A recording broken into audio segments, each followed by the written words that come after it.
نمرود کا غرور آسمان کو چھو رہا تھا۔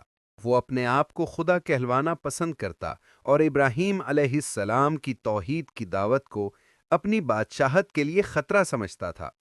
اس کے دربار میں بارہا ابراہیم علیہ السلام نے دلائل کے ساتھ بتایا کہ رب وہ ہے جو زندگی دیتا اور موت لیتا ہے، مگر نمرود نے تکبر سے کہا، میں بھی زندگی دیتا ہوں اور موت لیتا ہوں۔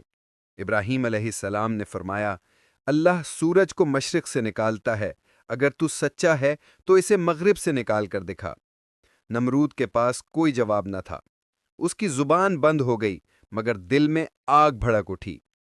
ایک دن اس نے حکم دیا کہ ابراہیم علیہ السلام کو جلتی ہوئی آگ میں پھینک دیا جائے، تاکہ سب دیکھ لیں کہ اس کے خدا کے ماننے والوں کا انجام کیا ہوتا ہے۔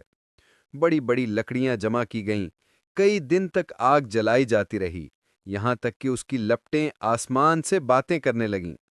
اتنی بڑی آگ تھی کہ قریب جانا بھی ناممکن ہو گیا۔ ابراہیم علیہ السلام کو منجنیق میں باندھ کر آگ کی طرف پھینکا گیا۔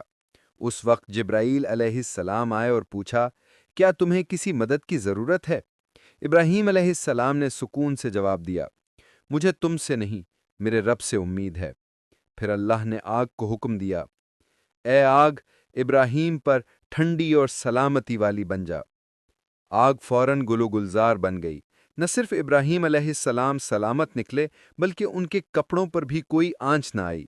نمرود کے تمام درباری حیران رہ گئے۔ جنہوں نے اپنی آنکھوں سے دیکھا، ان کے دلوں میں ایمان کی چنگاری جاگ اٹھی۔ یوں نمرود کا غرور خاک میں مل گیا اور ابراہیم کا رب سر بلند ہوا، وہ رب جو ہر شے پر قادر ہے۔